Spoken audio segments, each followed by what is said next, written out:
Oh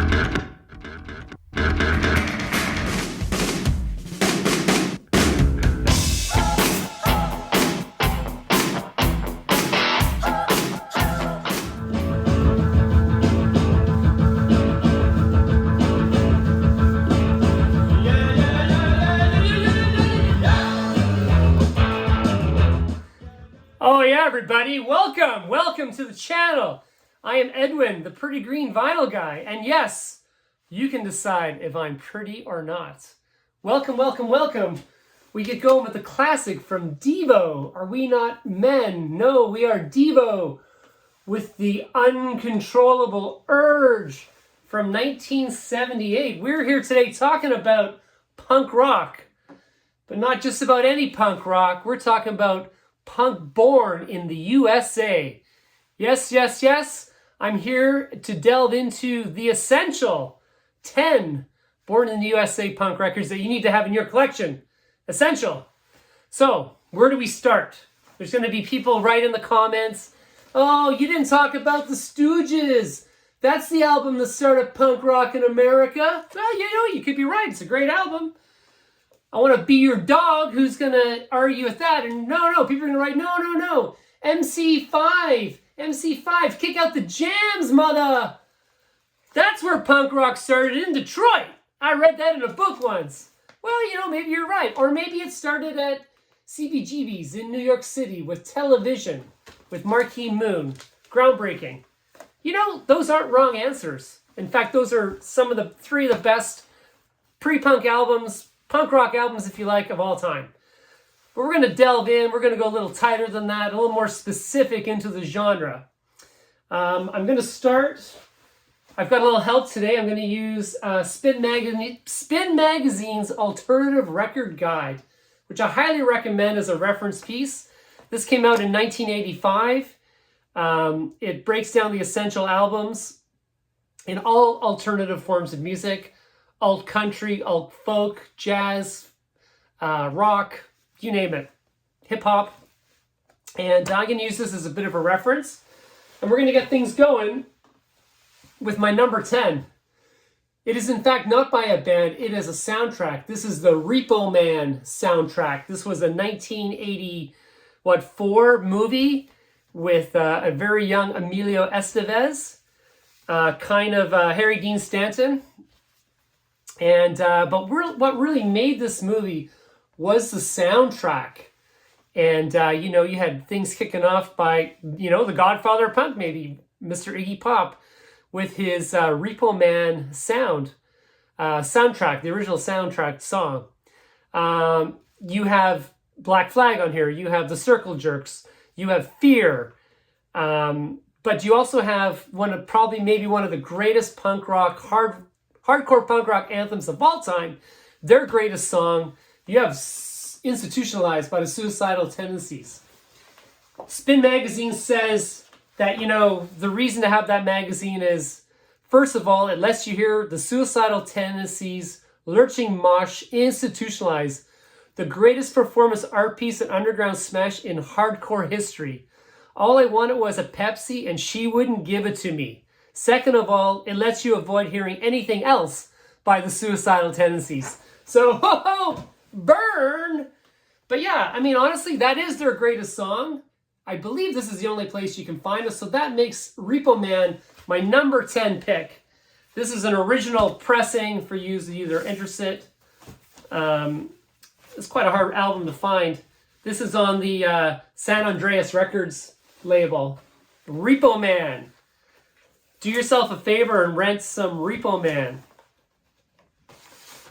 All right, my number 9 pick is this little beauty hailing from Los Angeles, the band X. This was released in 1980. X was a 4-piece with the vocals shared by, can't say her name right, XN and John Doe, who was her husband at the time when this was released. Billy Zoom, underrated guitar genius, and DJ Bonebreak, if you're a drummer. Interesting, this album was produced by Ray Manzurek. Yes, that guy from The Doors, keyboard player. He actually plays keyboards on this. And they actually do a version of Soul Kitchen, which sounds nothing like the original Doors version. This album, let's see what Spin has to say about it. I've got it earmarked here.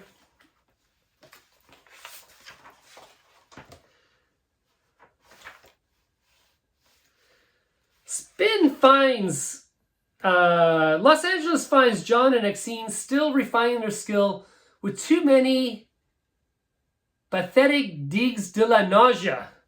But junk noise guitar god Billy Zoom bails them out by ripping through one manic surf riff after another, propelling the likes of Johnny Hit and Run Pauline and Los Angeles. Best of all is Your Phone's Off the Hook, But You're Not, where Exene wails about being a wife that no one likes, while Zoom thrashes like Dick Dale, sticking his tongue into the wall socket. There you go. That's what they had to say about this album. But this is a great album. You know, these guys typically alternate vocals through each song. I think there's some really catchy hooks in the guitar. It does have that surf kind of rock sound taken to it. It's very LA. There's a bit too much organ maybe every now and again, but it's still an essential song. And the song Los Angeles, which opens side 2, I actually quite like side 2, but you can't go wrong with Your Phone's Off the Hook, But You're Not, and Johnny Hit the Run Pauline. Fantastic. My number 8 is another little ditty from California. This is The Descendants. This is Milo Goes to College. Because, yeah, these guys thought this was going to be their only album, and they thought their lead singer, Milo, was heading off to college. Well, he did actually go to college, but they still kept playing as The Descendants. This album is a precursor to your Green Days, your kind of pop punk bands that would become very popular in the 1990s. This is, I don't think there's a dark spot. I think this album goes perfectly through side 1 through side 2. It's a great, a classic album cover. In fact, all these are classic album covers. What did Spin say about The Descendants?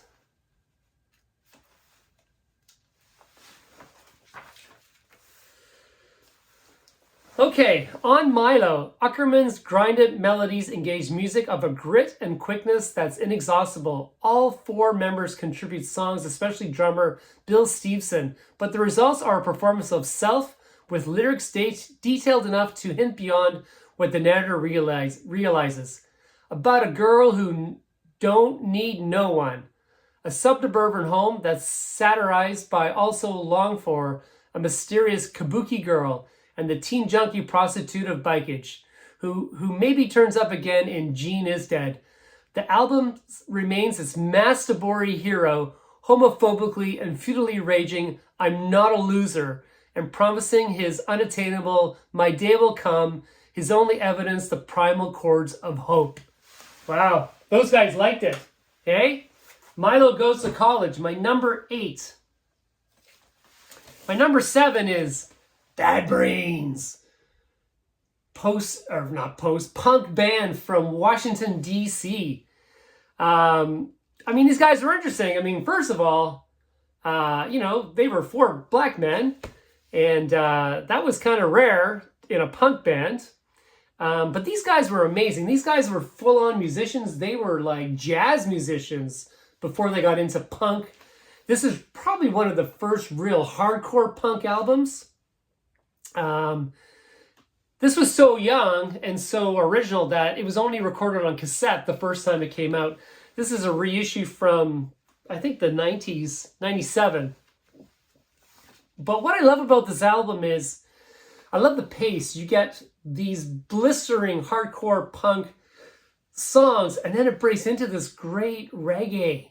These guys got back to their roots, and they kind of bridged the gap between hardcore and reggae in such a great way. Such a great album.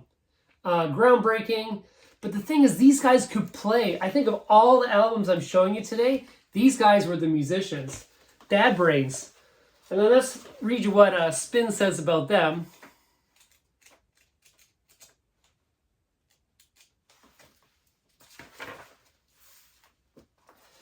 Bad Brains' first albums, Bad Brains, and Rock of Light, produced by the Cars' Rick Ocasek, the second one was produced, document the climatic, lo-fi, loud hard fast of the band's early years. Pay to Come, which the band self-released as its first single in 1980, then recorded for its debut tape, memorializes the signature Bad Brains elements. Dr. No's churning metal guitar whirl, driven up the wall by Daryl Jennifer and Earl Hudson's flawlessly calibrated bass and drum seizures, all held together by Hudson's brother H.R., orating through soul fire and rasping brimstone. In this world, we all must pay to write, pay to play, pay to come, pay to fight. There you go. Bad Brains, my number 7. My number 6, the Misfits, the band that would immortalize skating, skateboarding, and punk rock together for, immortality. The Misfits walk amongst us, combining,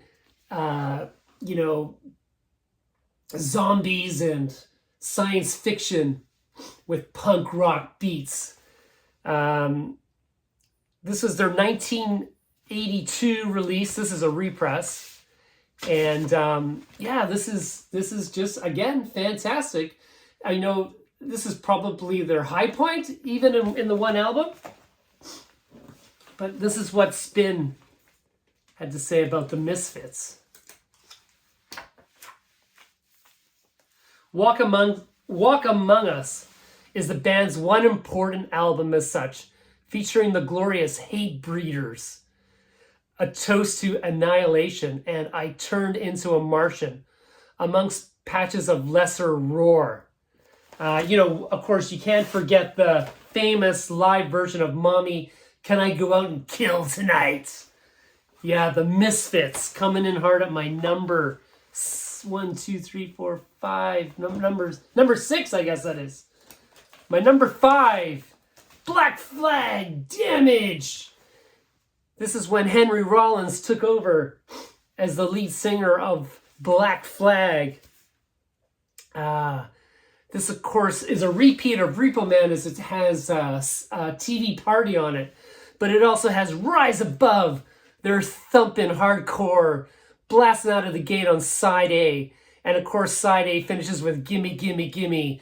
Oh, man, what an album. This just keeps you going, partying nonstop.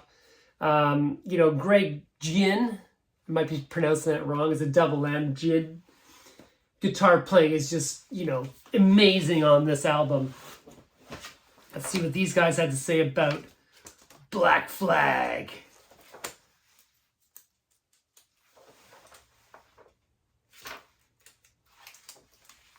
Got it right here.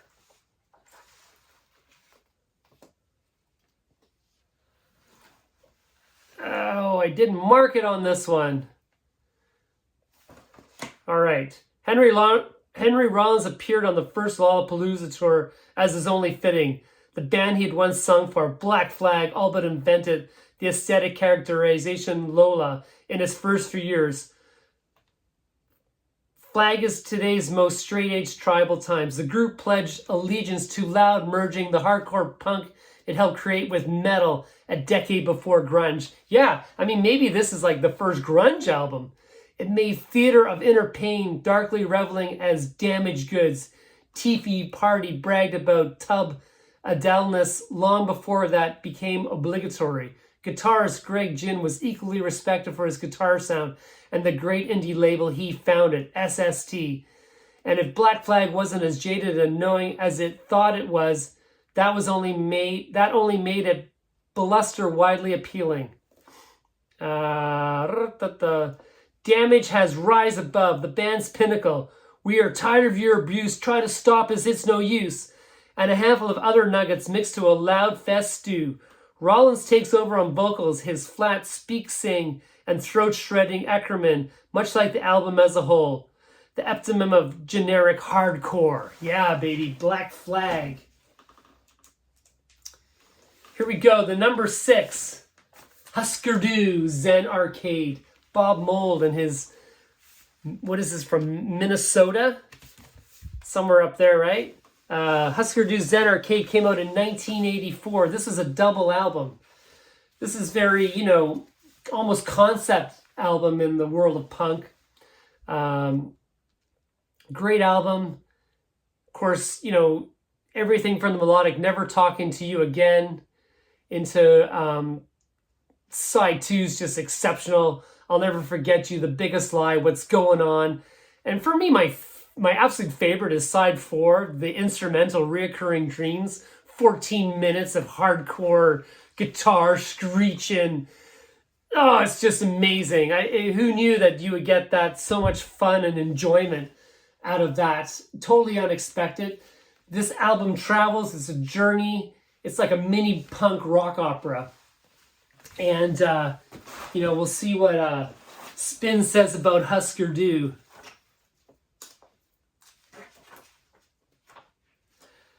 Zen Arcade, an inevitable concept album from this most whoish of indie bands, divided into 4 sides of vinyl. The first, a declaration of revolt. The second, sheer vengeance. The beloved third, sublimely catchy. And the fourth, a single with a weird long B-side. Between the Coley acoustic, Never Talking to You Again, the merciless I'll Never Forget You, the flat-tired boogie of What's Going On, the piano moistened Pink Turns to Blue, the therapeutic Whatever, and the Clash-like Turn on the News, Zen Arcade bulges with unleashed possibilities. Its weaker songs toss off experiments, almost deliberate, momentary breaths designed to elevate the classic hits still higher. Yeah, there we go. My number 8, sorry, that was 7. My number 8 is the Cramps. Songs the Lord Taught Us. Oh my God. Now, these next 3 albums were the albums I literally discovered in high school at the moment when they were the thing. I remember hearing part of this album at a party one night, and it just stuck in my head for the rest of my life. The guitar sounds, that kind of cult-like, rhythm section that just kind of draws you in, that's like a drone.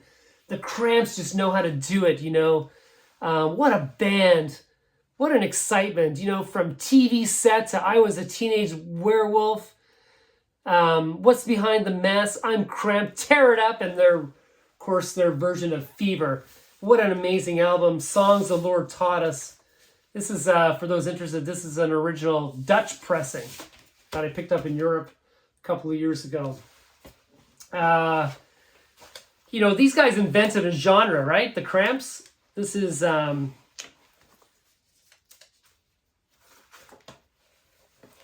right. Let's talk a little bit how Songs the Lord Taught Us is essentially a 50s horror comic set to a trebly buzzed 1/2 hillbilly and 1/2 punk, with instant classics like TV Set and What's Behind the Mask, stomping sex and death taboos with ghoulish aplomb, and Garbage Man defining the Cramps' trash aesthetic once and for all. Meanwhile, lines like "They write Born to Lose on zombie restroom walls" convey a timeless B-movie lesson. Monsters and teenagers really want the same things in life, but the covers predict the band's future more accurately. A pallid version of the Sonics' manic Styction, which evokes the original without surpassing it, reveals their limits. They're collectors of morbidly devoted more to completeness than competence. The Cramps. My number 8. My number 9.